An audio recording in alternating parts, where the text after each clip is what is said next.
The other thing that I would like to remark is that yung sinasabi nilang tarification, ang ginawa ng RTL, hindi lang tarification, total deregulation. Mas grabe pa yan sa deregulation na ginawa sa petroleum industry natin. At least doon merong regulatory, merong mga regulatory restraints, no? Dito wala. Okay? So, okay, I'll skip that and I'll see some these are some crude general assumptions as of June na nakita ko. Ito yung prices na FOB sa rice. Broken 25%, 5%, 35%. Just to note that NFA used to buy 35%. Ito yung naibebenta nila ng cheaper, no? Pero sa ngayon, kahit yung 25% broken, hindi ito very attractive sa mga private traders kasi mababa ang margins mo dyan. So karamihan ng pumapasok ngayon, I think would be 5% broken from whichever source, whether it's India, Vietnam, Thailand, or others. Dito mas attractive ang margins. So kaya yung sinasabi ng isang kasama natin kanina na hindi naman niya subject sa restraints or sa price caps, maaaring totoo yun kasi maaaring binebenta nila as premium or special rice na hindi naman covered o binebenta as regular or well-milled rice. Okay, so ito yung mga numbers. Ang assumption ko rin dyan ay although ang insurance ay from 0.1 to 0.5%, inassume ko na 2% of 0.2% of value. Freight actually is from depende sa negotiations with the shipper, no? Either ang sabi doon sa ranges from $20 to $30 per metric ton. So, according to DA price monitoring, ang WMR, which is nagko-concentrate na lang ako dito, is about 47.41 average, no, per kilo. And the forex as of yesterday was something like 58.48 to the dollar. So ano yung mga crude results, no? Ito yung inaano nila, yung Hail Mary price reduction, pag kinompute mo dyan, dahil doon sa pagbaba ng taripa to 15%, base doon sa numbers na yon, ang tinatawag kong Hail Mary price reduction ay 7.65 per kilogram. No? So, kung yan ay mangyayari at mare-reflect doon sa retail prices after 15% tariff reduction, ang tinatawag kong our father WMR price ay magiging 39.76. Okay. Ang reality check lang dyan, ito naman alam kahit na yung mga grade 1 lang na yung reductions in effective cost of importing by traders does not necessarily mean equivalent reductions in retail prices to consumers. Kasi pumapasok yon doon sa cost structure ng importers at saka ng traders. So yung tinatawag na price decisions and their transmission along the supply chain by the trading sector, say importer to other traders, tapos wholesalers, papunta yan sa retailers and then to consumers. So these are not within the control of government. No? Although merong mga certain noon may pinupul, merong price cap na counterproductive naman or merong mga SRP whatever, but insofar as the price decisions, these are largely out of control of government. So what really determines what will be the resulting price would be that the market structures and their characteristic asymmetries in market power, information, and resources are the more influential determinants of pricing decisions, and thus how much of the total benefits from the trading cost reduction market stakeholders agents actually capture. So ang bumaba ang cost, yung trading sector. Pero yung ba ay mare-reflect sa price ng rice na target ng policy. So the more important to us na non-bookish results, no, is one, who captures more or most of the resulting reduction in the cost of rice importation? And if we answer that, we would be able to Answer, what would be the impact on domestic producers? Kasi kung bagsak na bagsak yung presyo mo, katulad nung sinabi nung kasama natin kanina, na talagang babagsak yung presyo ng palay with the corresponding consequences. Tapos, how much of the target food inflation, which is the purpose of policy, how much of that will be mapped up by this move of reducing to 15% tariff rates for rice?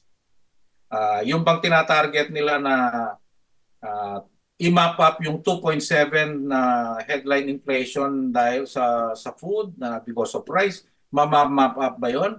Pero kung ma-answer natin itong number one, obvious na rin ang answer dito sa inflation targets.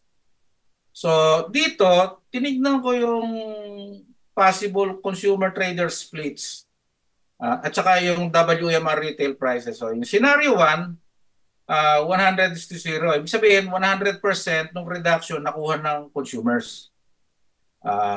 Tapos merong 90-10, 75-25, just played with the numbers or 50-50 split. Itong scenarios 1 to 4, ito yung tinatawag kong Hail Mary scenarios kasi mukhang malabong mangyari ito. No? Unless of course na diktahan ng gobyerno and then they do certain draconian measures to control the or moderate the greed of the trading sector. So yung scenarios 5 and 6 mukhang ito yung mas sa experience natin, sa implementation experience at saka yung sa history natin, mukhang ganito yung, halos ganito yung mga nangyayari. Na ang nakaka-capture ng benefits ng cost reduction sa trading, no, ay karamihan, siyempre, yung trading sector dahil na-reduce yung cost nila. So, I think that the Hail Mary scenarios 1 to 4 are not at all possible. No? So, which are the more likely scenarios after the reduction to 15% tariff? Maaring may Hail Mary scenario ang mangyayari in the very short term. Like, maipakita na tama yung gobyerno na at nakikiisa yung trading sector na bababa talaga yung presyo. Maybe not the whole total reduction, but there is some split, ano. Pero habang tumatagal yan, nagre-relax yung gobyerno dun sa monitoring na kasi naipakita na bumaba yung presyo. At the onset of the public and government short-term memory loss, ano na yan? Pupunta na dun sa scenarios, possibly yung scenarios 5 and 6. And when the gravitational pull of asymmetric market power and influence stabilize the market landscape, maaaring ang mangyari dyan, pwede nang magkaroon ng full capture ng mga traders o ng importers yung kanilang yung difference, no? So essentially katulad ng sinasabi ni Karaul noon pa, tsaka kami noon nandiyan pa kami, itong mga ganitong klase ng mga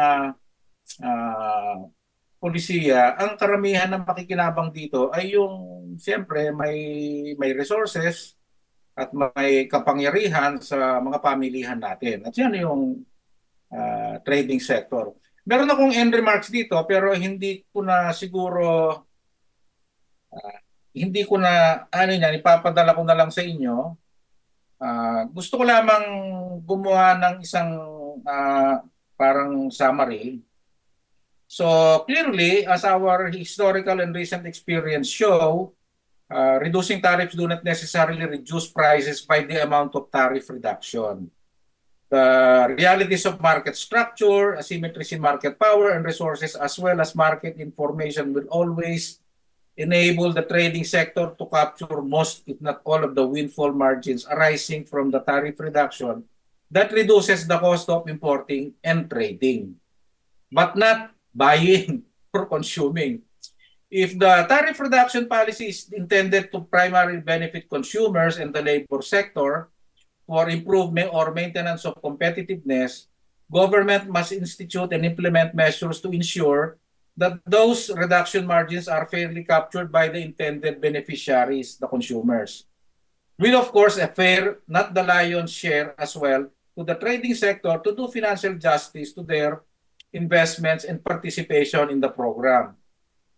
There would, of course, be a commensurate reduction in tariff revenues, as already pointed out, that would accrue to the RCEP, and thus farmers will take this hit in terms of funding for government domestic support programs to the sector. Government may wish to directly address this through supplemental appropriations and allotments to keep those programs on track and sustain. Yung sinasabi ni Doc Lisa kanina, meron namang progress. Pagka nakulangan ng fuel, yung progress na yon, mabilis yun mag-revert. No? Mabilis mag-revert to lowering production and then as a disincentive to farmers. So kailangan, di ba, nung ang prinsipyo natin dyan, nung nandyan tayo, pinag-uusapan natin, bago magbukas ng mga pamilihan o magbaba ng taripa, kailangan i-front load yung suporta at hindi yun tatantanan hanggang hindi makapantay yung mga domestic producers natin. I think that still applies.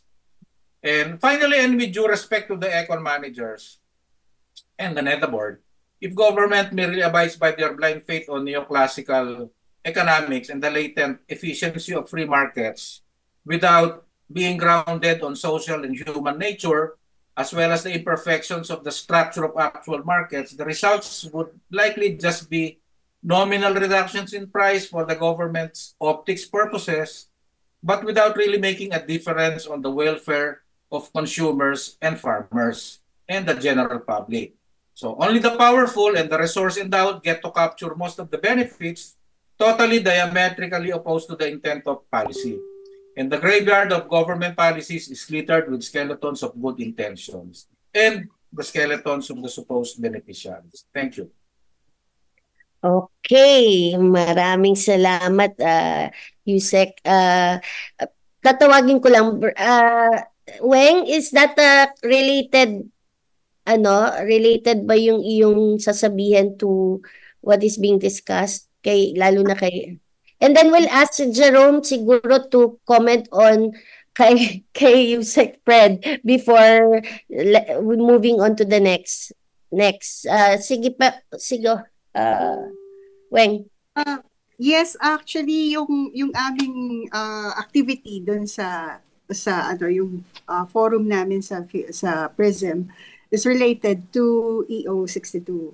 That's why but of course naka-line up kami doon sa huli. I just want to if that's okay lang to go back or gusto mo bang sabihin na ngayon just in case we don't have time to discuss yung may I ask my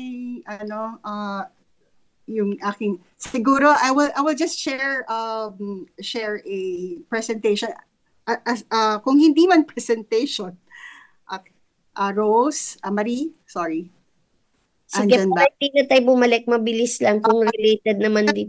Kasi actually, sige, habang daw i-share nung aking kasama ang presentation, it's more on, just while waiting, first is that we'd like to put on record also that kami rin, yung the reason why ito ay ginawa namin yung forum na to ay para lang din matanong yung mga natanong na kanina ng ating mga kasamahan yung regarding sa EO 62 that 15%, bakit 15% ang tariff and bakit 2028 hanggang 2028. And since ito nga ay naibaba na yung EO at sabi nga na i-post na doon sa Gazette. We would like to know and understand ano na ba. Actually, yun ang kahilingan sana ng ating mga stakeholders ay i-defer to habang meron pa tayong bigas sa local at saka sa imported rice bago sana mag-anihan. But this happened, so eto yon. Sige, move lang tayo sa susunod. Yung overview natin, mabilis lang. Ayan, okay, sige, next. Yung summary na to ay para sa, hindi ko na, sige, next. Support domestic production while tariff is reduced. Okay, ito yon.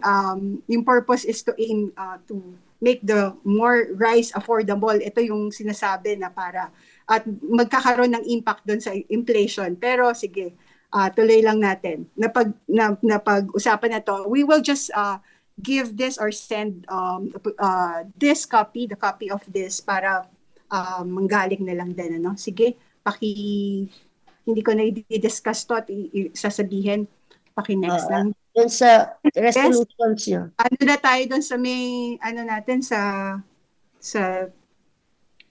huli na, doon sa may mga recommendations nito. Okay.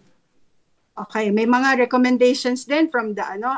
Ito na lang muna. Sige, I'll just ask to please play the small naririnig po ba? Naririnig ba? Pwede bang marinig? Hindi po eh. Hindi naririnig. Hindi marinig. Yung call to action kaya, Call to nakita may call to action kayo? Yes, yes.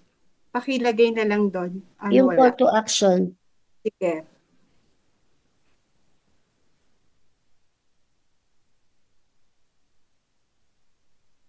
Sige, call to action. We urge all the stakeholders and policymakers to consider the detailed sector-specific concern during the forum, no? While aiming to manage inflation, the purpose tariff reduction risks adversely affecting the farmers and rice stakeholders. A policy approach should address consumer affordability while safeguarding local rice producers' livelihood. Variable tariffs rates proposal offers a valid solution in adjusting tariff based on the seasonal availability and market condition to protect the farmers and stabilize prices.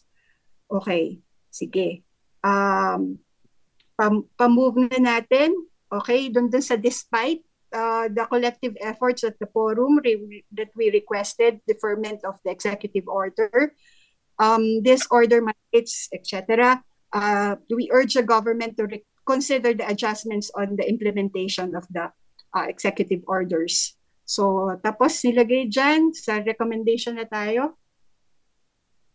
Recommendations. Okay. Since set to implement, ayan, same din. Yan, recommendations to support the mechanism for the farmers, implement support programs such as subsidies, etc. Siguro more on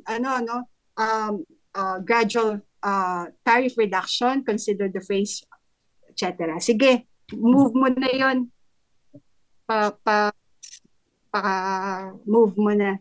Sige. Market monitoring and safeguard, enhanced research development, funding to farmers. Can you move? Sige. Strengthen stakeholders consultation. Maintain the open communication and consultation. Sinabi po natin kanina dito, time and again, hindi po yung consultation was not enough, no, para pag-usapan itong napakahalagang bagay na ito. Sige po. And then sa huli, pero if we can actually share yung ating yung ating video, yun ang mas maganda kasi at least yun yung activity na sinishare natin talaga. Since ganito nga po, sige.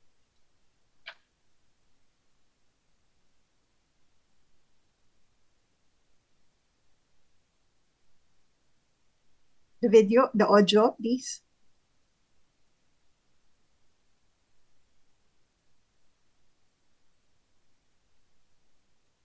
Sayang, audio.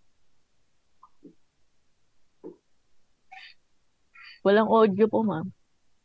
Walang audio. Sayang. Sayang yung ating presentation kung walang audio.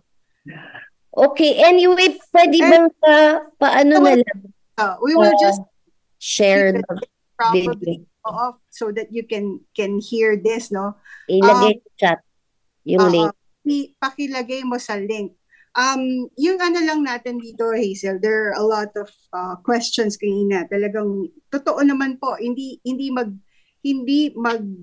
guarantee na pagbaba ng presyo kung ang ating pong exporting countries will also increase their prices the world market sa totoo lang po habang noon pa lang nag-announce yung tumaas na ng $20 up to $40 o 20 tas nag-20 na naman so depende yan pinapanood tayo ng ating mga exporting countries sa pagtaas ng presyo ng kanilang produkto. At kung ito ay tataas, di bali wala po yung 15% or yung na maging 15% o yung 20% na reduction ng tariff.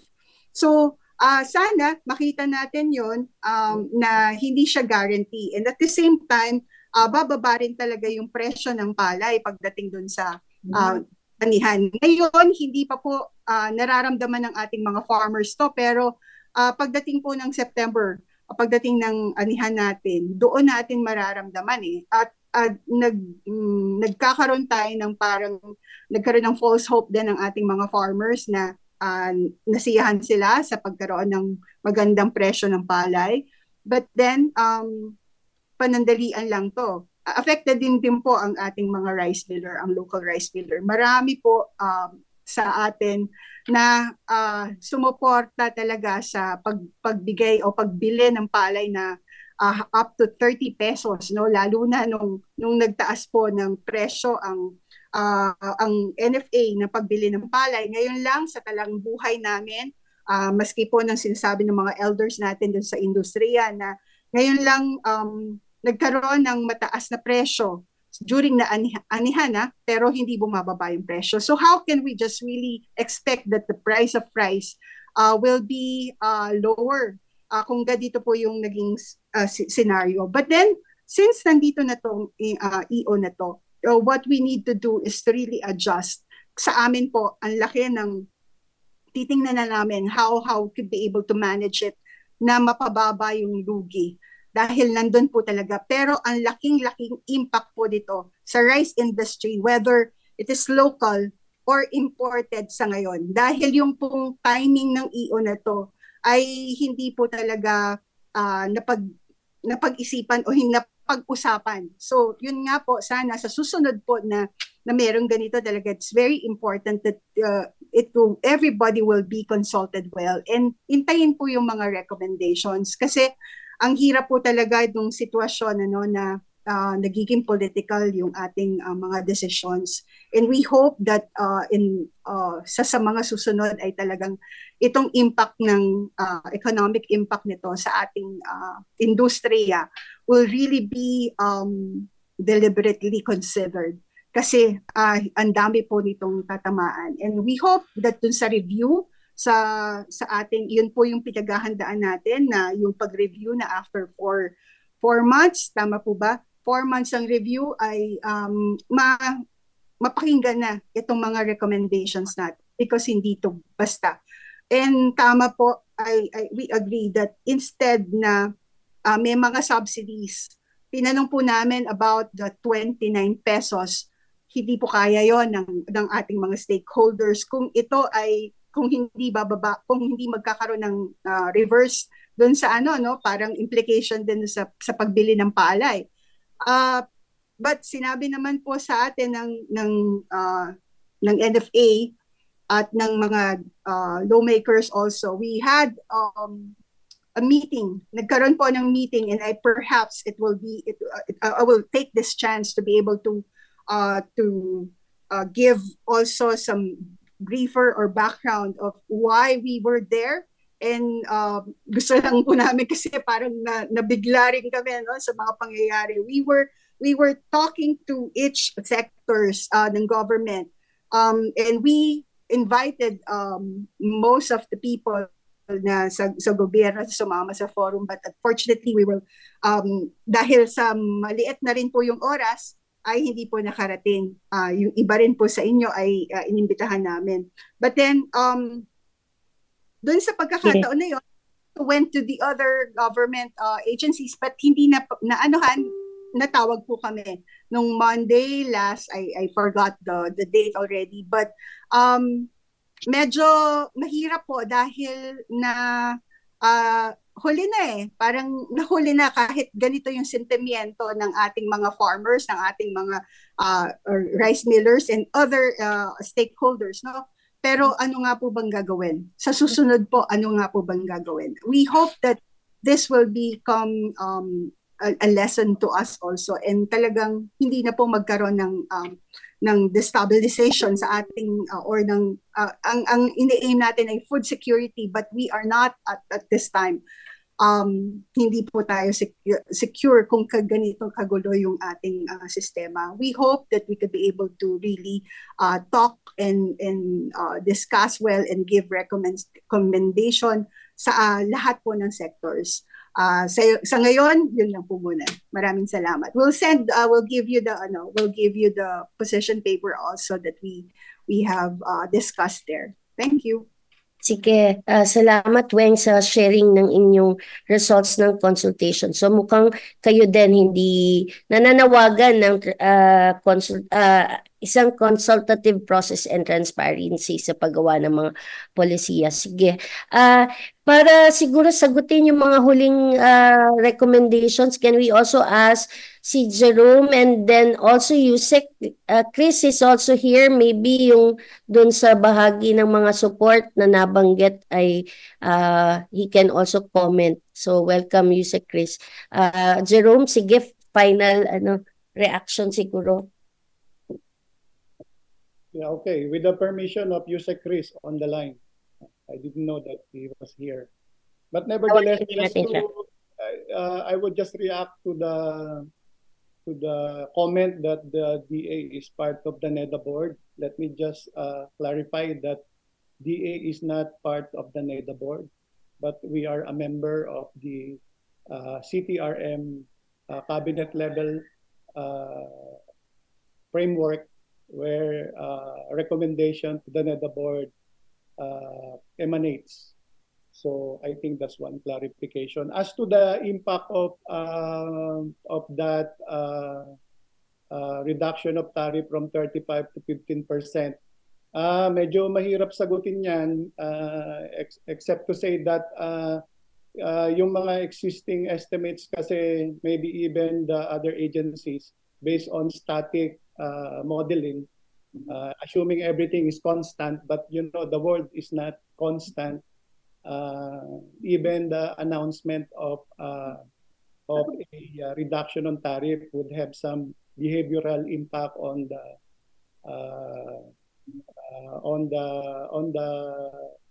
the stakeholders, including the farmers and also the traders, no. And just for your information, that as of end of June, our total importation of rice is already around 2.3 million metric tons. And on average, we are importing in the last 2 or 3 years around 3.5 million metric tons. So we are still expecting some 1.2 million or 1.5 million metric tons. If these reduced tariffs will encourage more importation, then of course that would have some impact on the farm gate prices. But as far as the policy is concerned, and what we have been circulating in Congress, is that my unit has been looking at the impact of the tariffification and the subsequent interventions to further liberalize rice unilaterally. Based on our analysis, is that first and foremost, the sensitivity of farm gate prices to be dampened in terms of price levels by imports is greater than the sensitivity of retail price. So maybe there is a case for worry if the importation would really come as much, no. So we have been telling the economic managers that for whatever importation policy to further liberalize, the farm gate prices in general are more sensitive. And in fact, when we look at our historical data, the tariffification started 2019 from the high prices in 2018.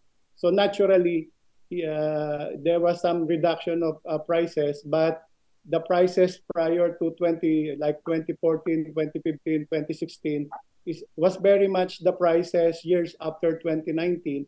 And starting 2023, prices are even higher than the pre-2019 level. So I think that's very important to know. And that when I say prices, these are retail prices. Farm gate prices are in general correlated with farm gate prices, but more sensitive to importation or liberalization direction.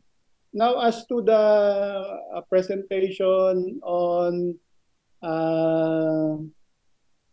on the price, you can actually simulate, no? But I think what is important here is how long they are going to implement the 15% quote-unquote temporary reduced tariffs.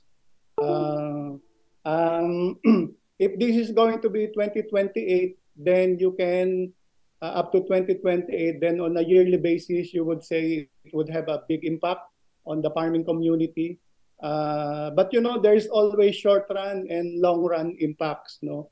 So and and I think in the discourse in the economic managers, there was no discussion as to the impact of the policy of the government, given that on global prices, given that the country is now the largest importer of rice. So definitely there would be impact, and I think we appreciate the comments before that perhaps the reduced tariff will be negated by the impact that the Philippines will bring in terms of speculation international market, being the largest importer, would be upset by that, no?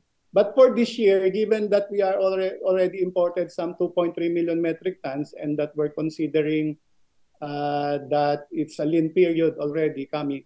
So although we have sufficient supply still, and based on our estimates, we do not expect that importation would really come.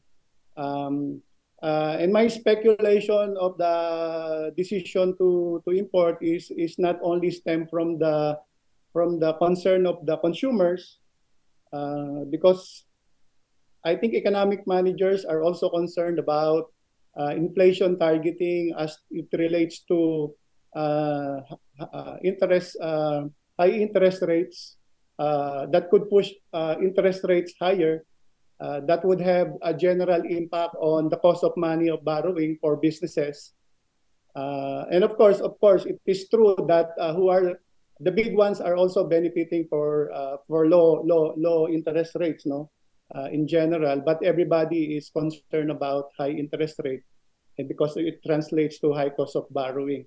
And of course, the BSP is also speculating what the U.S. Federal Reserve would do, whether they would reduce interest rate or increase interest rate. So it would appear that the food, being a huge contributor to inflation, has become a part of a overall strategy of the economic managers, as if I may call it a bit sacrificial in terms of the overall direction of the government in terms of interest rates and inflation targeting.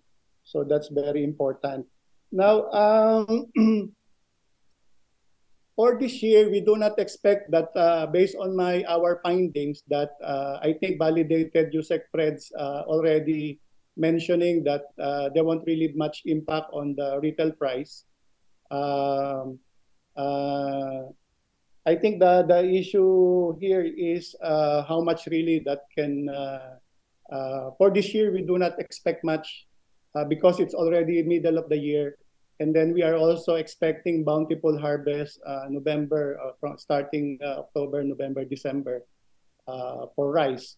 So with that, of course, I cannot comment on the long-term impact of these reduced tariffs. Of course, we're looking at if global prices would still be high in the next years, then of course our economy is open, then that will translate to high prices as well. And I'd like to think that this is not a disincentive for farmers because everybody will participate in high global prices in terms of production.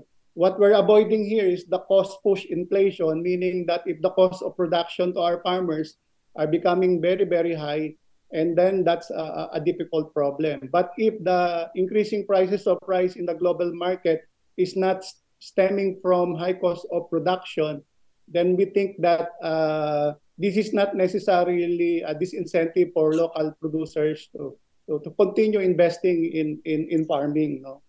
But of course, we could estimate a worst case scenario if you would have a 7 pesos decrease really in price across the board, meaning that let us remember that importation is only 20% of the national consumption at most. So you do not expect 7 pesos kilo reduction. But I think because that calculation emanated from the, how much it's calculated from the world market price. And the assumption there is that everything will be imported or everything will be at the price of imports. No. So, but certainly it's not. So, but of course, we don't have the approved data at the moment as to the estimates. We could actually estimate a very worst scenario, but we don't think it's necessary at this time. What is critical for the department is to determine really whether there's a need to during the review to extend after 4 months. No. So I think the window for importation for the lean season, if they will make use of that, we can make an assessment if the average 3.5 million metric tons in the next 4 months already breached, and we still have November, December, which normally has no importation anyway. I think that determines really the overall supply level as far as rice is concerned, and of course, if there's so much importation that could go as high as above 4 million metric tons, certainly there would be impact on the farm gate prices. But it's a cycle, but if farmers do not plant and the global prices remains very high and the situation is tight, so prices will be high. So there's still incentive for farmers to plant as long as the cost of production remains. Thank Okay. you. Jerome, dun lang sa yung sa review, paano nyo paano bang magandang doon proseso? Can we be involved doon sa review ng yung binabanggit mong review after 4 months? I'm not sure about the process, but we can continue discussing with the pickup process. Okay. Unfortunately, I cannot recall that we requested your committee to discuss rice matters. Normally, we discuss this matter with the group of Ka-Ernie on the committee on Sa international trade, yes. Oo. the discussion on the proposed tariff reduction was channeled through the International Trade Committee, and then I note that we will do that also for your committee, for the Rice Committee. So Okay. sorry for that. It's an oversight. I recall that we have not done so with respect to your committee, but CIT, yes, and certainly that review. We will make further clarity as to the directions of the Department of Agriculture in light of this EO 65. The review for EO 65 in 4 months' time would emanate, I think, from the Tariff Commission itself, because they are the mandated agency to do so. But nevertheless, for as long as we know what is on the table, we will always put that on the table of the pickup. That does not prevent us from doing so.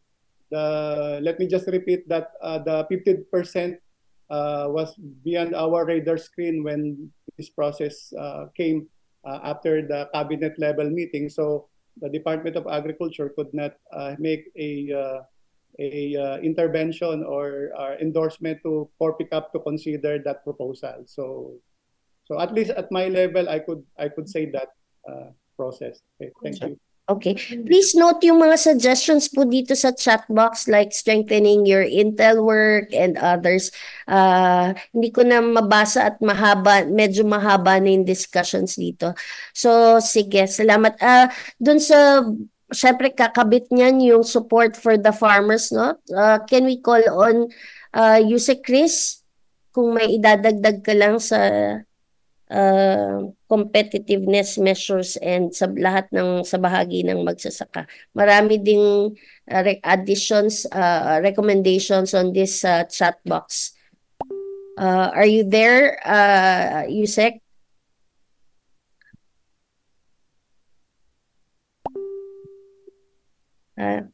Nandyan pa ba si Yusek? I hope you had your lunch habang tayo nagmi-meeting at malapit nang matapos. Maybe we can postpone muna yung sa Palgu ng NFA, but we'll discuss next yung sa ang tawag dito sa seed deficiency for the wet season, I think. Nabanggit kanina ni Jerome, expecting a bountiful harvest. But what happens if we are not sufficient in the seeds ngayong season, no? So maybe, kung wala na, we move to that portion. Okay, sige. Phil Rice. Okay po, ma'am. We're trying to share our slide po regarding that. But indeed, it is with regret to inform the group that we are actually experiencing the seed deficit for the certified seed supply po natin ngayong 2024 wet season. And as I have said, this was much affected or an offshoot by the El Nino phenomenon, which affected yung seed planting last 2024 dry season. So ang nangyari po noon, naging mababa yung seed yield ng mga contracted cooperatives natin. Hindi naging maganda dahil yung kakulangan sa tubig ay nagdulot ng matulyapis na ibig sabihin maraming unfilled grains, naapektuhan po yun ng water shortage, and at the same time nagdulot din po kasi yung water shortage ng pag-increase ng pest infestation. So, ang nakikita po namin sa ngayon, out of the 2.5 million bags that we targeted to distribute this 2024 wet season, about 400,000 bags yung hindi kayang isupply ng ating mga contracted cooperatives. So, roughly, this would cover a little less than 200,000 hectares. So ang ginagawa po natin ngayon to address this deficit in certified seed supply ay we had some recommendations to the Department of Agriculture, to Secretary. So nagkaroon po ng mga immediate measures in addressing this seed supply deficit. At ang naging isa nga pong strategy to address this is the use of good quality seeds. So ano itong good quality seeds? So sila yung mga seeds na a little less than yung kanyang laboratory and field standards ay a little less than the certified seeds. So for example, dito po sa presence of other varieties or yung presence of other varieties. So kung yung certified seeds ay merong 20 grains per half kilogram, ito pong good quality seeds ay nasa 50 grains per half kilogram. So yun po ang kanyang magiging laboratory standards. At medyo in terms of purity, mas mababa siya ng kaunti, at yung kanyang inert matter ay mas mataas ng kaunti kaysa sa certified seeds. So ito po ay binigyan po kami ng authority ng secretary to use these seeds na additional pang-augment doon sa mga kinukulang na binhi po natin. Ang mga regions po na basically ay maapektuhan nitong seed deficit natin are regions 12 and region 6. Sila po yung highly affected nitong deficit natin. So tinitingnan natin na doon din magkaroon ng augmentation using these good quality seeds. So aside from this po, itong GQS ay tinitingnan din natin yung mga nasa buffer stock ng ating mga DA regional field offices. So in consultation with USEC Chris at yung mga DA RFOs po natin, there are some regions na nag-signify na yung kanilang mga buffer seed for calamities ay for donation or for positioning dun sa mga other regions na nagkukulang. So ang mga nakita na po namin na pwedeng makapagbigay ay yung ating DA RFO 2, 10, 11, and 13. At yan po ay binigyan ng mandate din ulit si PhilRice na tumulong sa pag-reposition nito mga bini na ito. So far about 20,000 bags po yung nakita natin na pwedeng ma-position. So sa ngayon po, inaaral pa natin kung ilan yung makukuha nating supply from the GQS para somehow po ay ma-minimize natin yung negative effect nung deficiency na about 400,000 bags po. So with this, although based on consultation naman po sa mga farmers, makakapagtanim pa rin naman sila but using yung kanilang own saved seeds. So inaasahan natin na this would have some impact on the yield level this coming 2024 wet season. Yun lamang po muna, Ma'am Hazel. Okay, so ang risk management is to use good quality seeds, no? And you've done your work sa assessing this good quality seeds, including yung mga nakalagay sa seed storage ng RFOs, tama? So, Yes, okay. So hopefully hindi naman gaanong bababa. And as Director Bunyi said, no, we will continue to have a bountiful harvest. Pero yun nga yung risk, no, with this kakulangan, deficiency. So may comment si Val, hindi ba ito na project during the time of El Nino? Why only today? Yes po, actually po ay mas malaki pa nga yung area na inalat ng mga seed cooperatives sa kanilang production. But then yung na-underestimate siguro yung effect on yield na bababa ng ganong level. So yun po, although there are some allowances that were made but probably not enough doon sa to project or to compensate for the loss as brought by the El Nino. Actually, ito nga po, Ma'am Hazel, usually, nagkakaroon talaga ng deficit in some regions, especially sa Region 6, Region 8,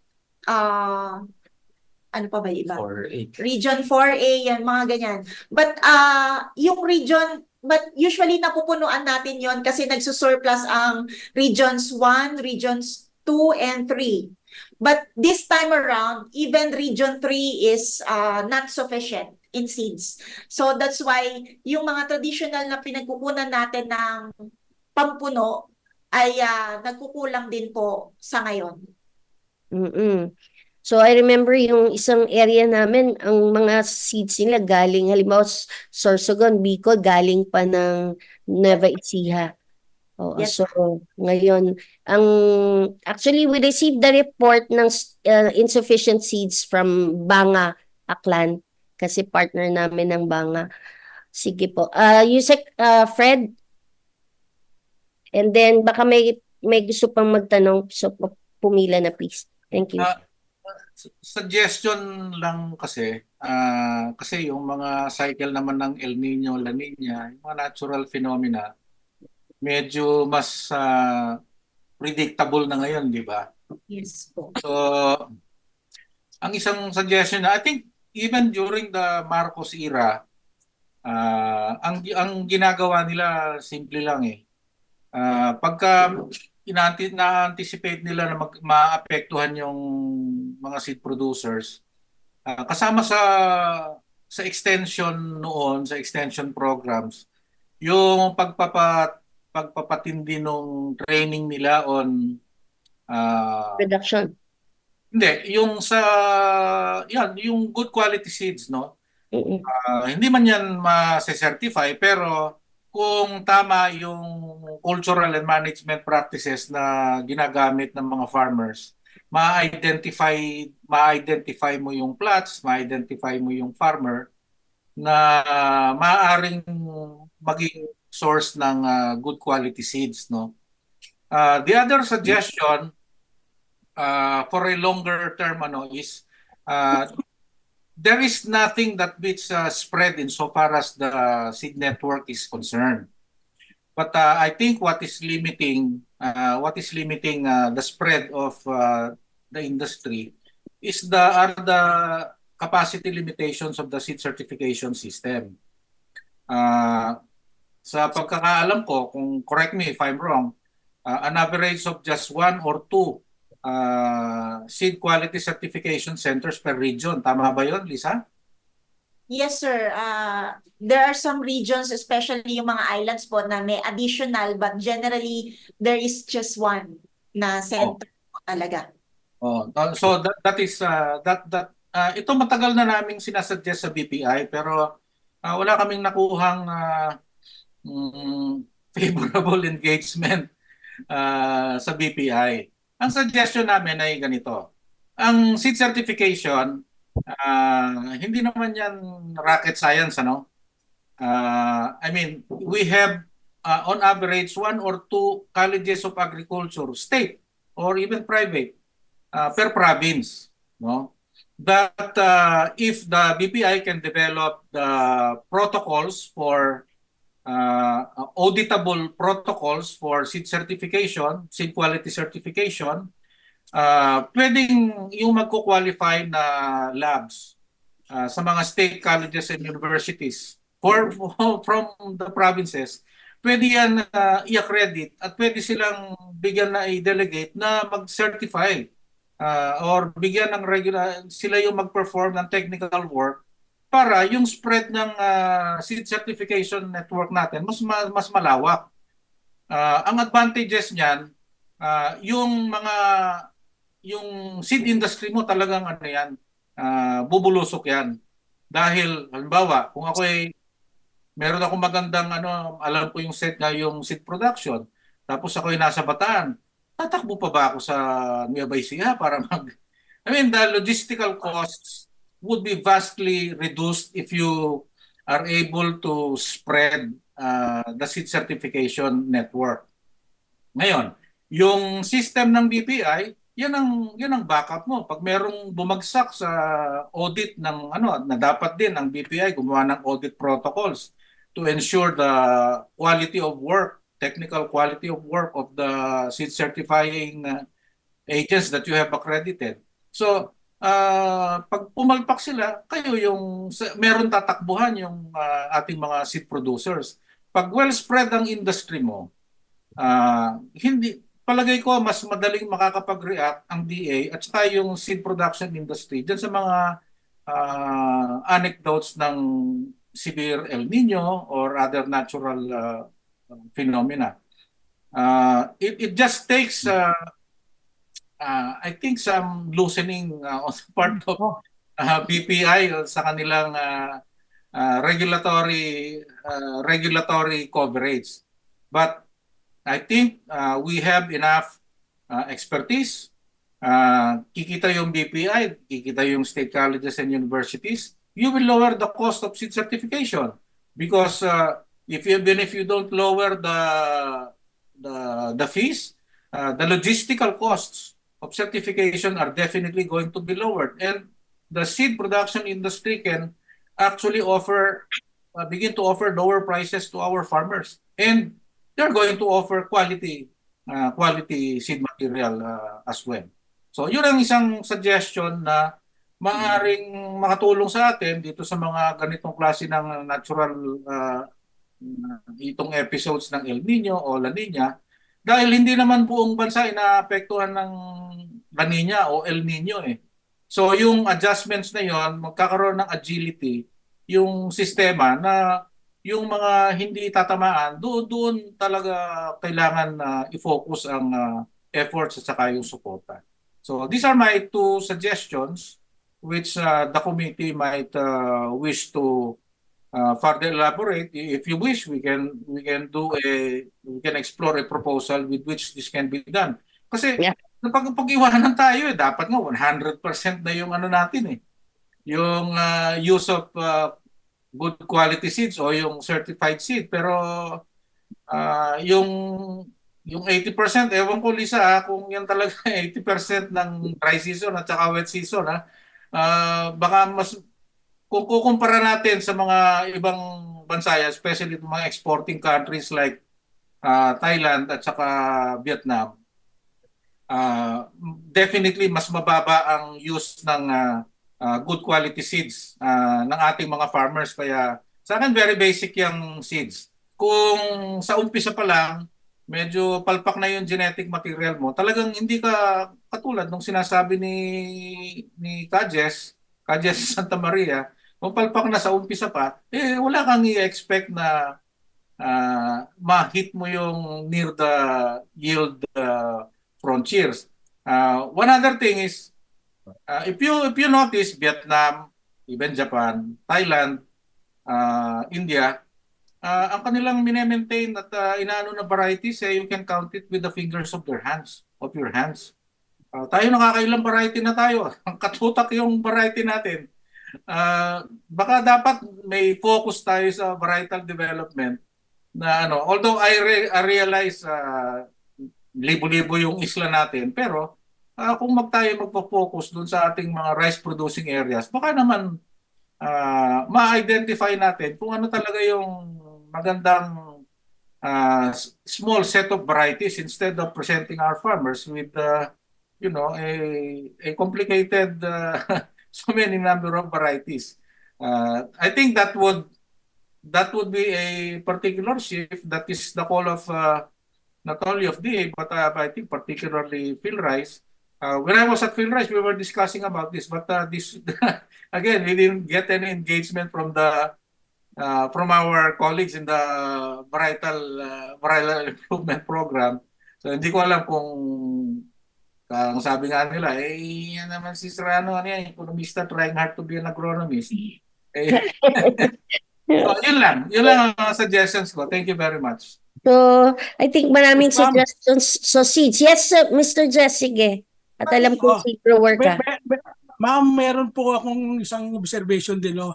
Idadagdag ko lang doon sa observation ng PhilRice kung Apo. bakit nagkulang yung seeds natin. Oo. Kung natatandaan itong panito, yung craft na ito, ang isa po sa pinakamalaking naging problema talaga kasi nung itong dry crop, tumaas po yung tumaas po yung presyo ng trader from 28 to 30.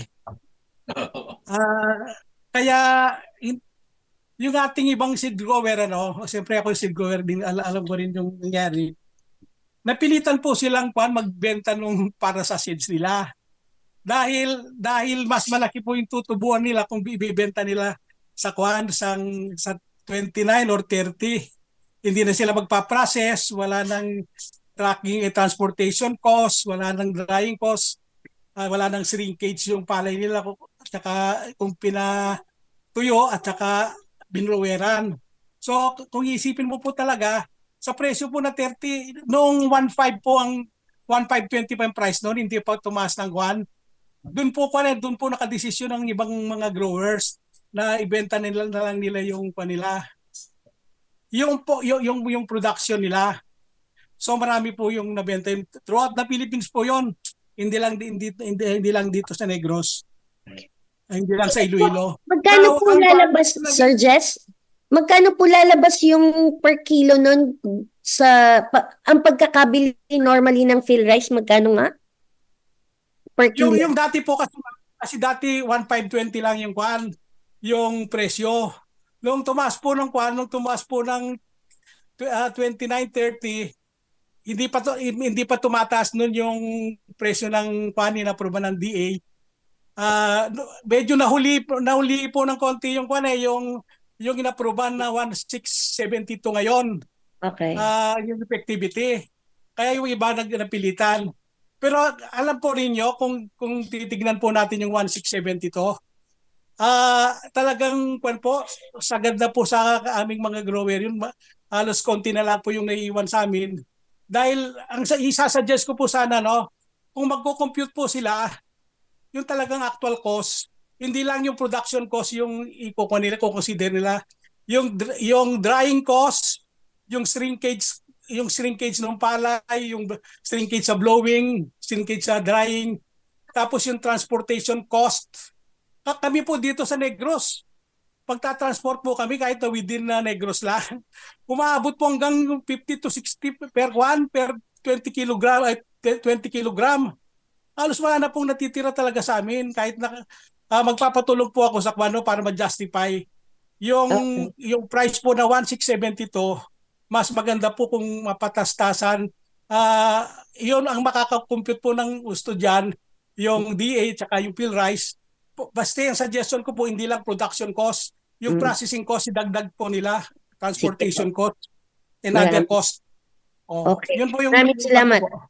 Sige, Yes, so ma'am. Phil Rice, Ma'am Hazel, yes, let me react. Buti naman po at si Manong Jess na yung nagsabi na isa sa mga nakapagpaunti ng source natin ng binhi ngayon ay yung pole vaulting, ano po.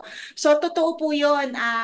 Although it's mas lesser extent compared dun sa effect ng lower yield.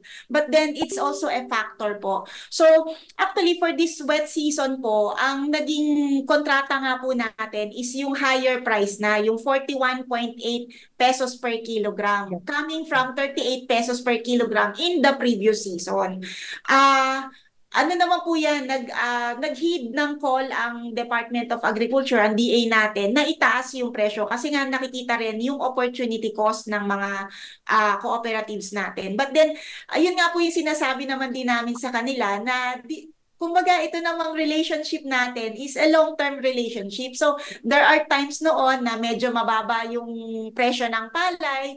So kumbaga lahat gustong mag-seed production. So ngayon naman na medyo mataas ang presyo ng palay, ayaw na nilang magbenta ng seeds. Gusto nila magbenta na lang ng commercial. So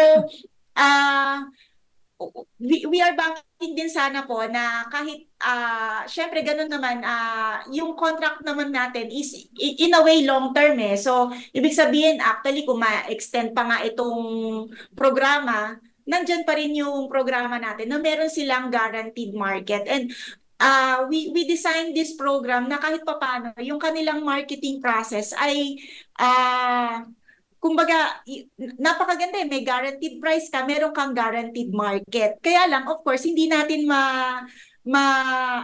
masasabi na all the time na katulad nga nun, yung opportunity cost nung sa palay production natin ay tumataas din talaga. But we have studied po yung cost of production, hindi lang yung sa farm production, including na po yung reseco, yung sa processing, pati na yung percent delivery.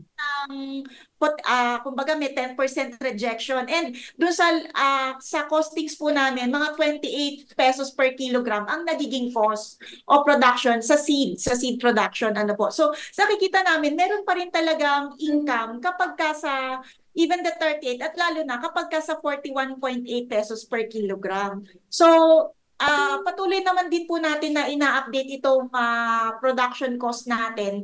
Kaya nakikita natin na somehow hindi naman malulugi yung ating mga partner seed grower cooperatives. Pero yun nga po sana talagang tulungan lang po. Meron talagang mga times na yung profit margin natin ay mas maliit kesa dun sa expected. Kasi nga, yung opportunity cost nung sa commercial palay, minsan tumataas din. But we don't say na laging ganon. Kasi meron din yung mga times na mababa yung presyo. So katulad nito, kung magte-take effect tong tariff reduction at kung magkakaroon nga talaga ng epekto ito sa farm gate prices din, bababa na naman yung commercial palay. So parang ano naman ngayon, so parang sinasabi lang din po namin, tinitingnan din namin yung mga cooperatives na may mga members na nagpo-pole vault. At yun din po ay we take into consideration yung contracting sa kanila sa mga darating na panahon. Kasi kung if they won't honor the contract, then of course, tinitingnan din natin yun na makaka-affect sa performance evaluation po nila. Uh, Doc Lisa, tinitingnan niyo rin ba yung mga LGUs for example as ano, kasi alam ko meron silang mga lupa na available na baka pwedeng i-develop yung kanilang seed farms, no? So parang in a way, nagme-maintain naman sila ng mga kanilang demo farms, baka pwedeng at nasa mandate din ng devolution to have their own seed farms. So baka pwede rin na i-develop as ang LGUs, no, as potential seed. Ewan ko lang, hindi ko alam na Ngayon, Ma'am Hazel, hindi pa natin tinitignan yung mga LGUs ano. But siguro as part of our kumbaga strategies na din kung magtutuloy-tuloy pa tong RCEP program, titingnan natin ng mga additional strategies to really improve yung ating seed security kasi nga we cannot it has been proven that we cannot rely only on this kumbaga isang source lang. Ito lang mga seed grower cooperatives natin. So we have to look for alternative sources para hindi sa ganon kapag nagkakaroon ng kumbaga kagipitan at naiiwan tayo ay wala na tayong ibang magagawa. So as part of diversifying yung risk natin, siguro titingnan na rin po natin yung ganyan na strategy sa mga darating na panahon. But of course, we need to, bago po kasi maging accredited talaga na for seed production, kailangan pa rin nilang magpa-accredit sa BPI and SQCS. So, yung mga seed production in charge ng mga LGUs or kahit SUCs man yan, kailangan magdaan pa rin ng training ng ating BPI and SQCS and they have to undergo yung accreditation and certification process ng BPI and SQCS po. Okay. Sige, may Yes, ma'am. final two Tama po yun. questions. Sa Negros po, ma'am, yung sinabi niyo, ina-apply na rin namin dito. Yung Office of Provincial Agriculturist po, may sariling kwan yan for seed production sa certified na credit na lang kwan yan. No? Pero yung ibang LGU talaga, halos lahat wala. Magandang kwan din yun. Opo. Marami kasi sa mga partners namin, mas sariling mga farms din na maintain. So baka pwedeng itap ngayon. Sige, Mr. Jess Las Marias and then si Carly. Thank you, ma'am. Salamat po. Ma'am Lisa, thank you. Yes, Jess. Ma'am Yana, maingay yung aso ko. Okay, sige si Karil. Hello. Ayun. Check ko lang kung may feedback pa. So hindi ko lang alam if may mga formal policies na ba, pero isa din nga sa pinupush ni C-Rise ay yung recognition ng informal seed systems. Probably that's something na parang pwede pang venture with or i-explore ni PhilRise or ng RCEF na project. Open talaga si C-Rise to sharing our experience. It's one of our expertise and we have models in Mindanao and also in Negros na we can take you to. Kasi parang papunta na tayo dun sa as PhilRise has mentioned that it's not enough right now considering climate change and all the environmental factors. Yung current system is not enough to parang sustain us in a longer term. So, yeah. Sige. Nawala si Val. Sige, Doc Lisa, pasagot na lang muna habang inantay bumalik niyo. Noted on that. So as we have said, sabi nga ni Yusek kanina, ni Yusek Fred ay ito namang cycles of El Nino and La Nina ay kumbaga mas nagiging predictable na. So we just need to diversify yung as part of our strategies to diversify the risk, titingnan po natin tong other modalities. So noted po, Ma'am Karil. Yes, Val. Sige, next. Yes. Babalik ko lang yung tanong, di ba, dun sa situation ng seed. So sabi natin ang action is for augmentation coming from regions na hindi affected ng El Nino. Sapat ba yung augmentation? On if not, ano ang next action ng ating agency to ensure that there is sufficient seeds na magagamit ng ating mga farmers para likain yung kinakailangan nating pagkain?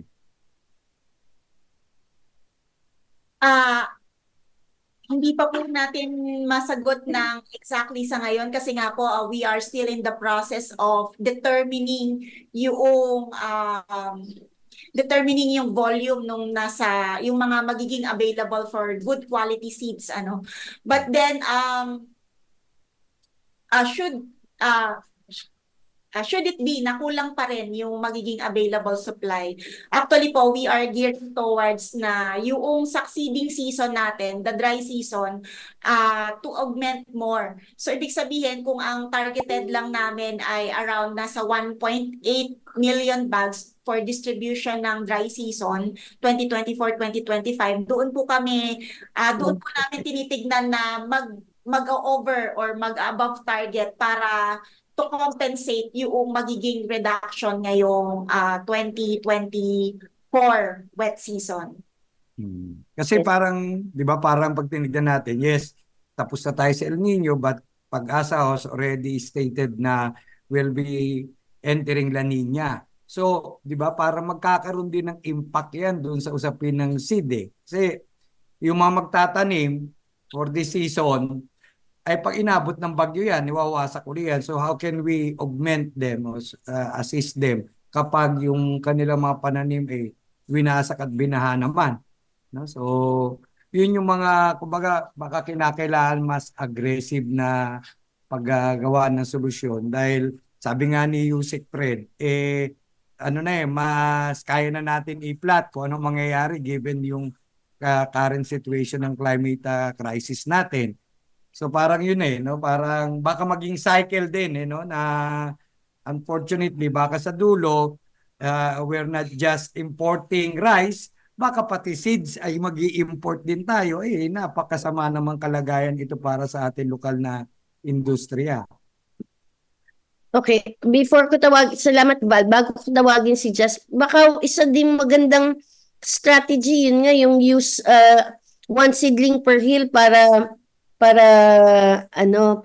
tawag dito, mas konti ang seed volume per hectare na gagamitin. Ngayon nagpo-promote pa tayo ng direct seeding, di mas magastos ang sa seeds. Kung yung tawag dito, transplanting na one seedling per hill na ginagawa rin naman sa hybrid rice, baka mas konti ang pangangailangan. Okay, Jess. Okay, pasensya na kayo, no? I get emotional sometimes. Medyo I throw tantrums, no?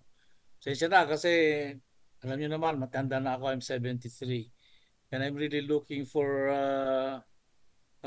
mga changes sa rice industry. Makita ko man lang bago ako mamatay. Kaya ganun na lang ako ka-passionate sa topic na ito.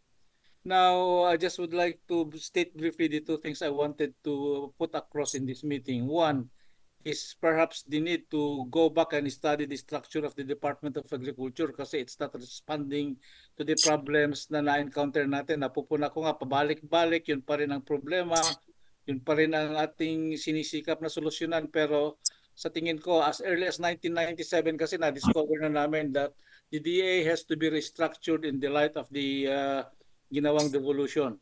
Kalawa is yung totoo yung sinasabi namin, pwede yung 25 peso kilo rice. Pero ito ay para lang sa mga 4-piece recipient. Doon natin pwedeng gawin dito una. Siguro yung mga may kakayahan namang bumili ng mahal na bigas, then they will have to buy it. No? Pero yung mga 4-piece recipient na binibigyan ng gobyerno ng pera pagkatapos ibibili nila ng mahal na bigas, kawawa yung 4-piece recipient. Paano kung ibibigay natin sa kanya ay murang bigas galing sa mga magsasaka na tinulungan ng gobyerno, sinubsidize yung kanilang operation para makapag-produce sila ng murang bigas, yun ang ibibigay natin sa 4-piece. Yun, sa tingin ko, yun ang tamang subsidy na ibibigay ng gobyerno kaysa isusubsidize yung retail price ng palay, ng rice na hindi naman natin siguradong mapupunta nga sa 4-piece recipient. Yun lang at thank you very much. Salamat po. Okay, sige. Siguro, back to the seeds question, pwede po nating pag-usapan ng baka pwedeng mag-sponsor ang PICAF or with PhilRice maybe ng isang discussion soon on the strategies, no, to discuss mga strategies sa seeds, no, pwedeng parang yun nga diversifying mga programs kung open ang PhilRice. I think open naman si Director John, kausap lang namin ng Friday and he was saying kung mabibigyan lang ng open sila at kung mabibigyan lang ng legal basis yung mga actions ay they will support. So baka pwedeng request sa PICAF na to conduct discussion among the seed stakeholders para makapag-strategize ng mas intensive dun sa direction ng seed industry, no? So, okay ba yun, Doc Lisa or si Doc John kung nandyan pa? Sige po ma'am, we are very open to it po. So we'll just coordinate with PICAF on the conduct of the stakeholders consultation. Sige, maraming salamat. Sige. So, Mr. Jess, one final on seeds? Yes po, ma'am. Sige po. Gusto ko lang pong i-correct yung kanina, yung sabi, hindi tayo nag-import ng seeds. Baka kinakabahan sa na darating ang araw, mag-import tayo ng seeds. Ngayon po, nag-import na tayo yung mga hybrid. Import natin yan. Opo. Kaya, yun lang po gusto ko mag-import. Sige po. Maraming salamat for saying that. Okay. Sige po. Can we have a photo of I'm so sorry po sa may naiwan pa kasi tayong dalawang discussion, yung AWD and also sa NFA, yung ano nga to, yung PALGU na program ng NFA. I think this is the program na binibili ng ano ba yon? Wait lang. PALGU initiatives, yung binibili ng ng LGU, yung bigas, yung palay. So baka pwedeng for next meeting na lang natin i-discuss kasi 1:34 na, kung okay lang po sa inyo. And then okay lang po ba, PhilRice? Sinong discussant sa AWD? Nia? Okay lang po for next meeting na lang natin i-discuss ito. Yes ma'am, amenable kami na sa next meeting na lang. In fact, we will suggest po na yung mga meron kasi kaming special units talaga na take into account dun sa AWD na ano. So, kasi ang nangyari, kami lang muna yung naglagay ng mga inputs na ginagawa ni PhilRice. But I think it would be better na sila yung mag-present on this. Okay, sige. So, how about NFA? Okay lang po? Okay lang po, ma'am. Okay, maraming salamat. Sige. Can we have a photo op and then we will have a summary later. Pero before the summary, while they're preparing, siguro I will just make a short report on what the committee chair has done over the last quarter, no? Para sa sort of accountability to the members. I will just briefly anong pinaggagawa and then anong mga results nito. Okay. Sino ang ating director? Hello po. Opo, good afternoon po. Ayan po, meron po tayong 5 slides po. Ayan, pwede pong patingin na lang po sa camera. Ito po, in 3, 2, 1. Isa pa po. Isa pa po.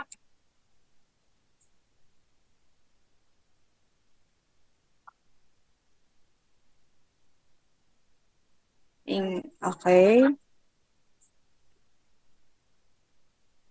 Okay Yeah, po. Thank you po. thank you. O sige, while yung secretariat is preparing the list of reso and others, can can you show lang Marcela or Nessie the report or kayo na mag-report, pwede ba?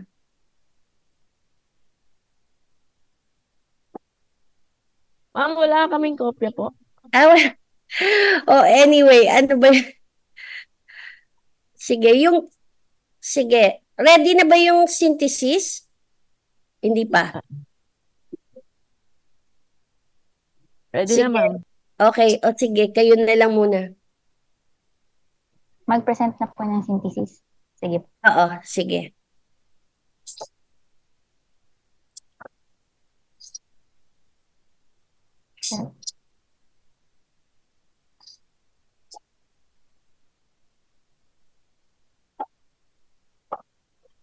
Salient points lang po yung ating present.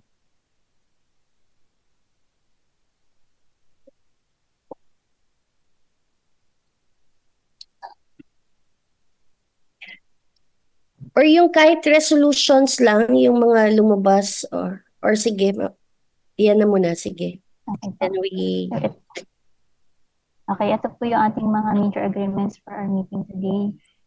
First po, with regards sa updates on RESO 7 series of 2023, updates on the fund allocation was also presented to the committee, noting that 2 billion pesos increased in the proposed funds of the council. This will be utilized for the implementation of the CIDP and other provisions of the law. On the inquiry of the existing list and stakeholders' participation, Mr. Alcantara clarified that while there is an existing list, BPI ultimately aims for the registration of varieties under NSIC. The process is still in progress and the BPI is open to consider inputs from the PICAF and NEC. With regards naman po sa updates on RESO 2 series of 2024, Ms. Tan Chuiling emphasized that they will be coordinating with the committee to create the research advisory group. This group will mobilize partners who can contribute their expertise and provide additional analysis of the data collected from the field. Excuse me. With regards naman po sa 2024 first quarter physical and financial accomplishments, Mr. Las Maria shared about the innovation performance of the Philippines on rice production. In response, Director Birday explained that there was a decline in production due to El Nino. She further shared that though there was an observable improvement in yield due to newly introduced practices, like the use of climate-ready seeds, there are other factors that need to be addressed to increase the national average production, such as irrigation and other technologies. Director John De Leon of PhilRice explained that the fertilizer derby is being conducted in all PhilRice stations except UPLB. Results is being submitted to DA Bar as a funding agency and to the DA. Moreover, he emphasized that PhilRice role is to provide the research results to the DA and the effectiveness of the products is reflected in those results. Mr. Raul Montemayor of FFCI inquired on the action plan of the DA and the PSA to settle the data discrepancies in order to have a more comprehensive data. He suggested to include the presentation of the performance of hybrids, OVPs, RCEF, and non-RCEF areas in the next meeting. More on this po is Ms. Tan Chuiling asked whether the DA receives access to the data before publication. Additionally, she underscored the concern about the collection methodology, data inaccuracy, and discrepancy of data of PSA and DA, such as low ending stock inventory. Mr. Sinesa clarified that the PSA coordinates with DA prior to the releasing of data. He also mentioned an ongoing discussion with the PSA on incorporating other sources of information to develop the estimates. He also noted that they are discussing production and that ending inventory and supply and demand projections will be part of these discussions. Yusek Fred Serrano emphasized the need for the DA to use its legal and technical resources to contest questionable and illegal conversions more vigorously. Ms. Tan Chuiling acknowledged these long-standing issues and suggested DA to have a policy to protect rice areas for food security. Mr. Jimenez recommended establishing a method for accurately computing production figures for rice and other crops. He suggested convening sectors to ensure accurate information is provided to eligible recipients. Ms. Tanchuling suggested a roundtable discussion to develop a unified and harmonized methodology for data collection. Mr. Sen Reyes mentioned a comprehensive study that examined the competitiveness of rice producers in Asia. He highlighted the ongoing liberalization of rice imports.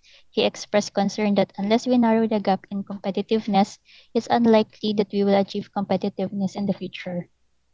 Director Burde responded that she was involved in the said study and explained that the study is the basis for the RTL, prompting the RCEP to prioritize mechanization due to high labor costs and low levels of mechanization identified as causes of high production costs at the time.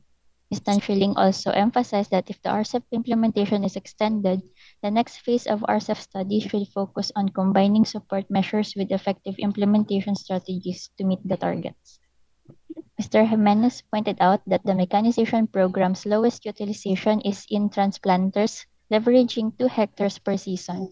Furthermore, he inquired why field rice doesn't use transplanters extensively, noting that manual methods still prevail.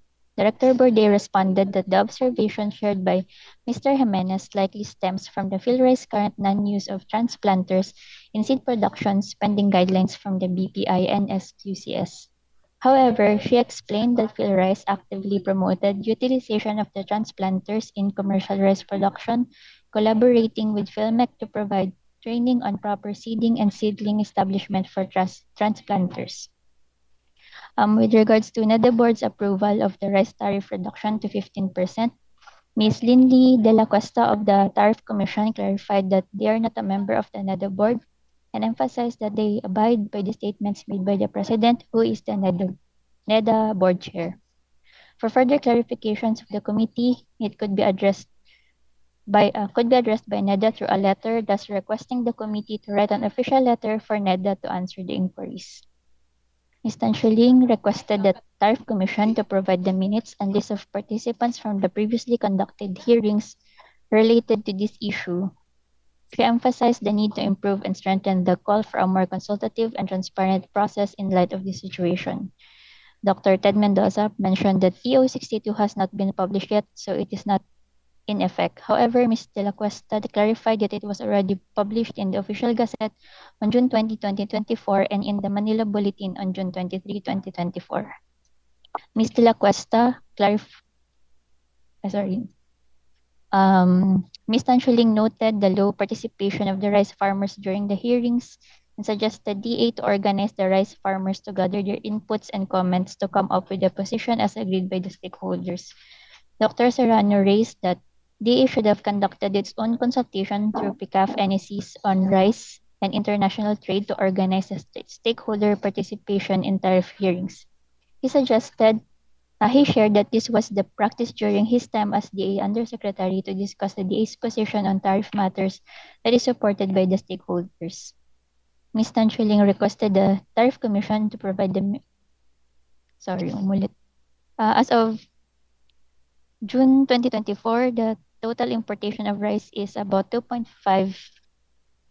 metric tons with expectation of further imports impacting farm gate prices. He also explained that the PRS focuses on tariffication interventions, highlighting the sensitivity of farm gate prices versus retail prices. Regarding the tariff reductions, Director Bunye emphasized that while short-term impacts on retail prices are expected to be minimal this year, the long-term effects remains uncertain.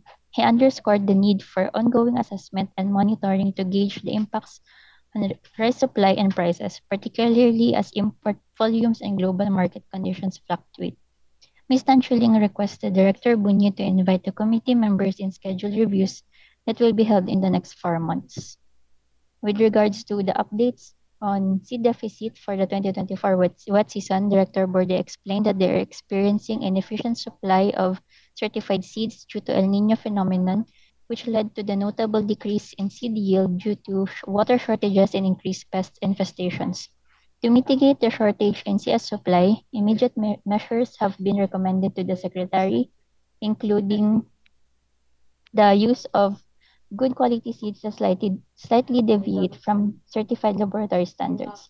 The regions that are highly affected by seed supply deficit are regions 6 and 12. Efforts are underway to augment these regions with good quality seeds while also considering buffer stocks in DARFOs and DARFOs 2, 10, 11, and 13. Opportunities for seed redistributions are being explored, with approximately 2,000 bags identified for potential deployment. Dr. Serrano suggested BPI to develop an auditable protocol for seeds quality certification to widen its network, reduce the logistics costs, and ensure quality of work in the seed certifying bodies. The BPI system could serve as backup in the event that the seed producer fails in the audit.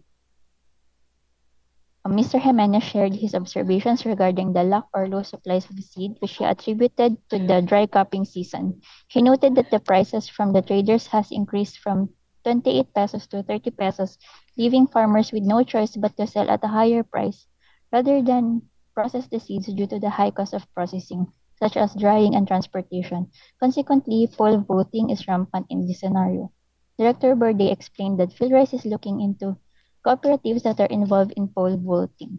If these cooperatives will not honor their contract, then it will affect their performance evaluation. Stan Schilling suggested to consider also the LGUs and mentioned that the maintenance of the demo farms may be part of the evolution strategies. Ms. Karil Pilloria of C-Rice shared that they are pushing for the recognition of informal seed systems and expressed that they are open to share their experience and expertise. For the resolutions po, we have recommending to the DA to conduct a dialogue with Philippine Statistics Authority on resolving the discrepancies on agricultural data and recommending to DA to contest the rapid conversion of irrigated agricultural lands. Nasi, pwedeng balik. Meron din tayo dyan yung request to make available results of the Derby results for use by farmers, di ba? And also Okay. yung related dito sa agriculture lands, yung maybe for DA to have a policy on land conversion and strengthening yung kanilang legal and technical capabilities to evaluate yung mga land conversion applications para hindi lang approve ng approve, no? And then ano pa, yung strengthening yung how about yung dun sa yung consultation dun sa consultation dun sa tariff commission. And anyway, marami pa tayong na-miss. Any other suggestions po dun na-miss dun sa resolutions from the floor? Hindi ko narinig yung suggestion ko na revisit ang restructuring ng Department of Agriculture. Okay, sige. Revisit yung DA restructuring. Sige po. Okay, Add and po then namin. oo. Paki-check na lang ha. And nagtataas ng kamay si Karil. Yeah, yung sa revisit yung methodologies ng Yung sa data PSA. gathering. Yep. Oo. Okay. Sige, yung tama. Make anong tawag dito? And then maybe we can have a parang separate round table para to discuss the different methodologies on data, basta related to data. Ano pa ba? Anyway, kung may na-miss po, we will review the notes and then also the chat. Marami pong nandito.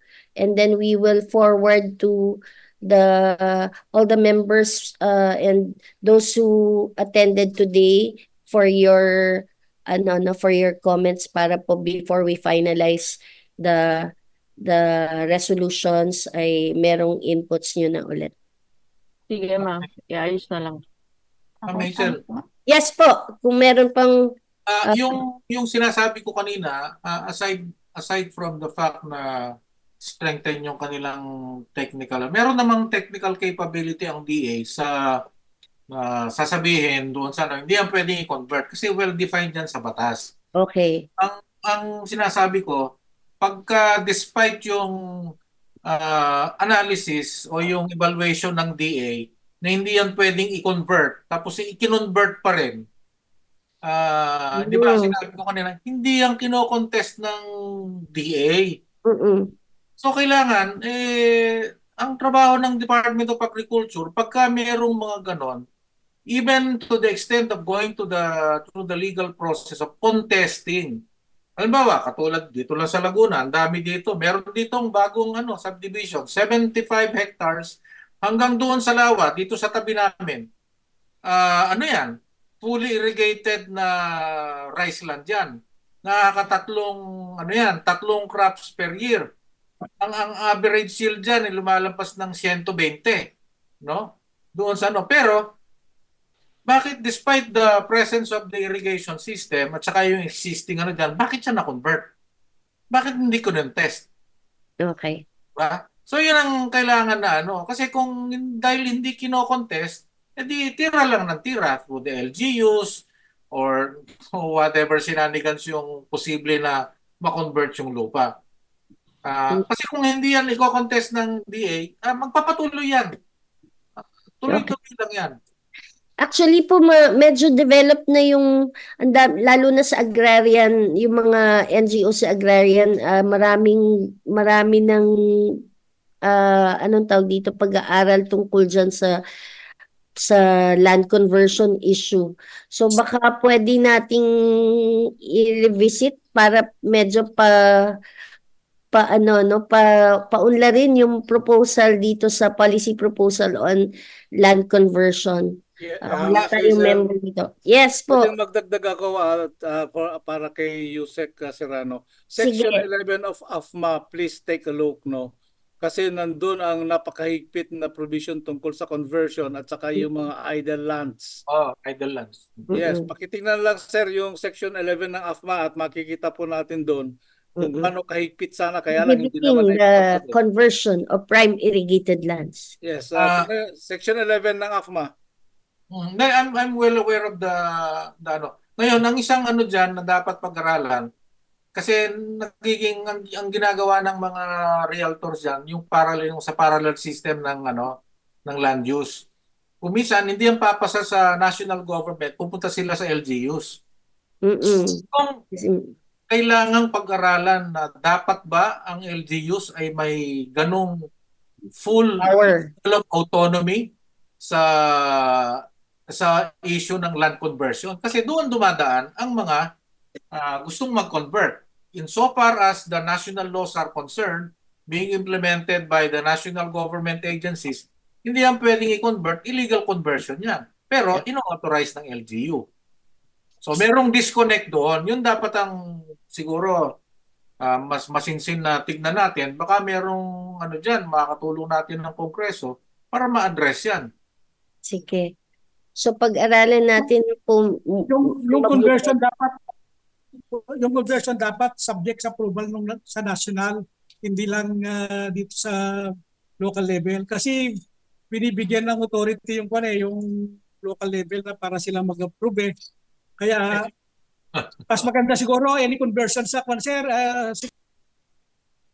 Ganun na, tama ka. Dapat po ikakabit yan dapat ng National Land Use and Water Act. Problema, wala pang napapasang National Land Use.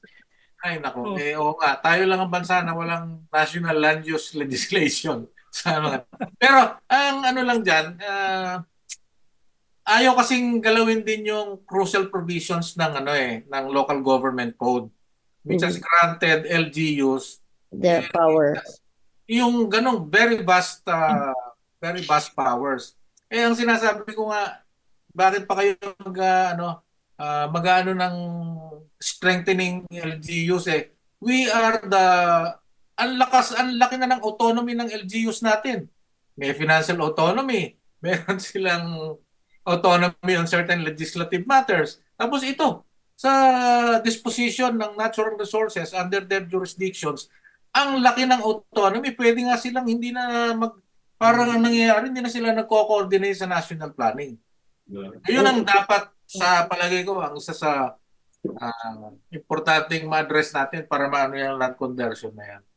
Sige, sige po. Siguro isa din 'yan sa pwede nating buuin yung ano no comprehensively pag-aralan, magkaroon tayo ulit ng separate na discussion on this kasi medyo masalimuot 'yan. Okay, so any other ano po comments bago natin isara? Raul, baka meron kang gustong proposal dun sa lalo na sa mga future actions related to EO 62 or other ano? Andiyan ka pa ba? Oo, well,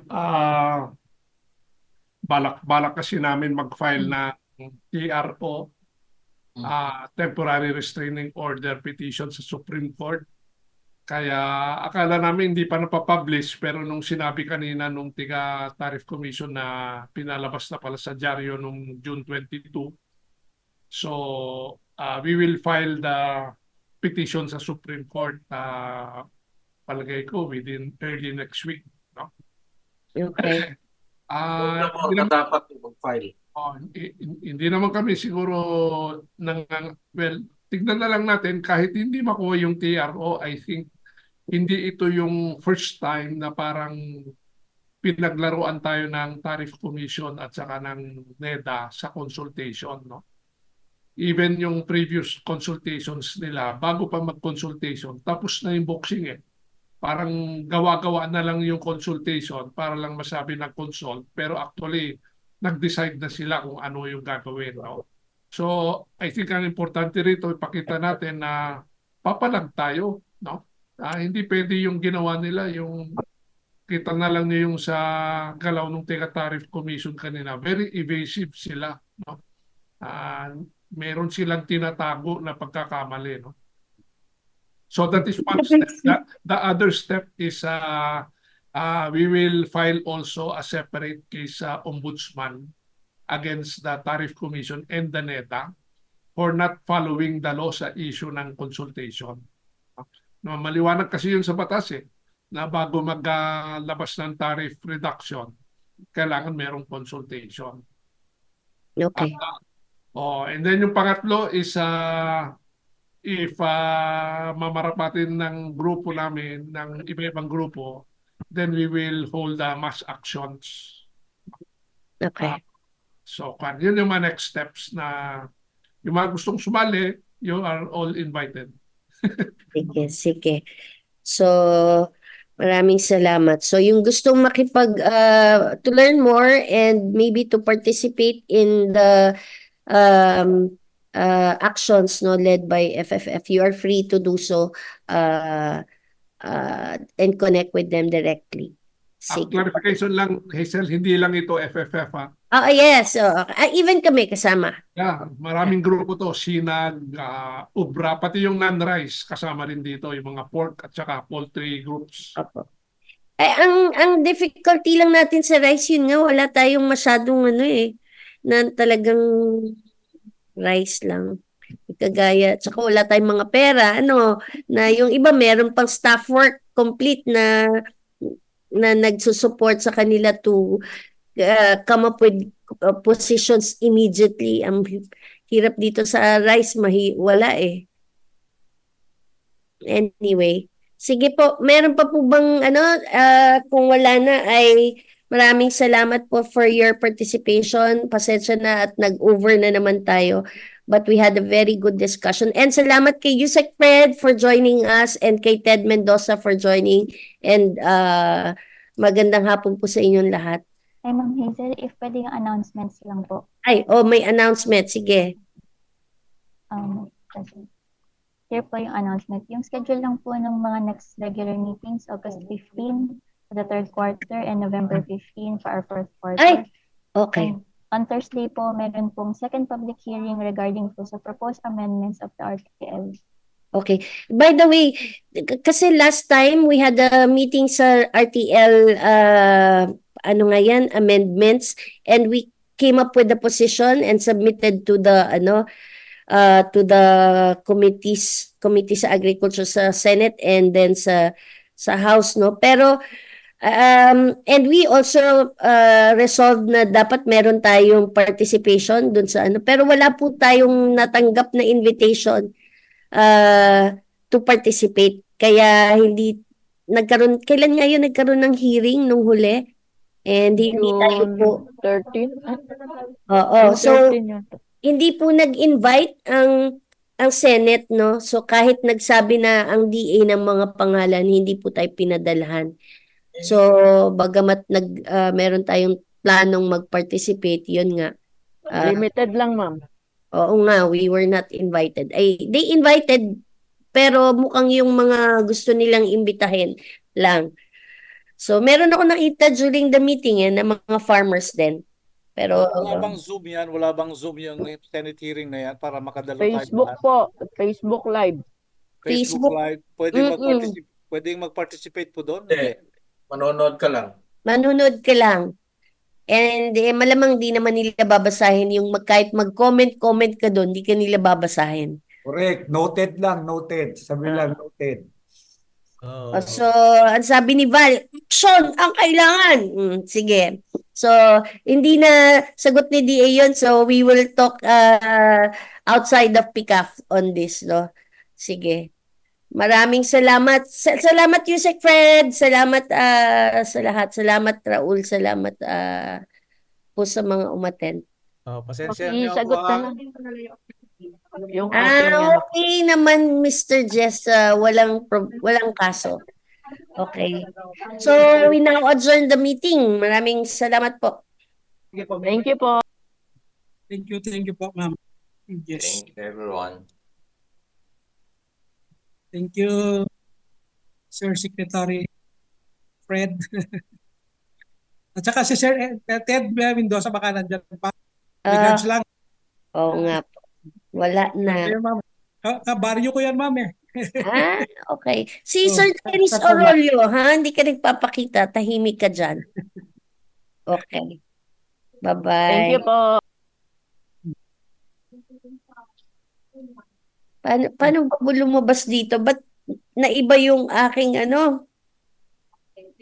May isa na yung ano po, report ng accomplishment. Pinadala ko na sa'yo. Hindi mo naman pala nilagay sa PowerPoint. Anyway, sige. Next, ano na lang, we can share dun sa email. Maraming Sige, ma'am. salamat. Sige, ma'am. Send na lang. Ito. Thank you. Nag-iba.